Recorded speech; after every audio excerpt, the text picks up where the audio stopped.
19 तारखेला Saswad police station अंतर्गत घडली होती। त्याच्यामध्ये जसं माझ्या सहकार्याने सांगितलं की अद्यापर्यंत आम्ही 5 आरोपी आणि एक विधी संघर्ष बालक, त्यासोबतच 2 फायर आर्म्स आणि काही कार्ट्रिजेस ह्या जप्त केलेले आहेत।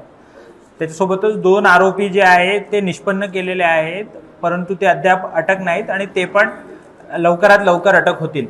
ह्याच्यामध्ये जे वेपन आहे ते वेपन परराज्यातून आणल्याची माहिती आहे, तसं त्यांनी तशी कबुली पण दिलेली आहे आणि त्या अनुषंगाने त्याचा तपासही सुरू आहे।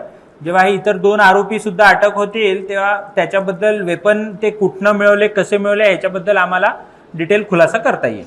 ह्याच्यामधला हा सुजल आंबेघर नावाचा जो आरोपी आहे त्यांनी गोळीबार केलेला आहे। त्यासोबतच एक आरोपी जो आम्ही निष्पन्न केलेला आहे त्यांनी गोळीबार केला आहे, परंतु तो आरोपी आम्ही अजून अरेस्ट केलेला नाही। तो अरेस्ट केल्यानंतर हे पूर्ण क्लिअर होईल।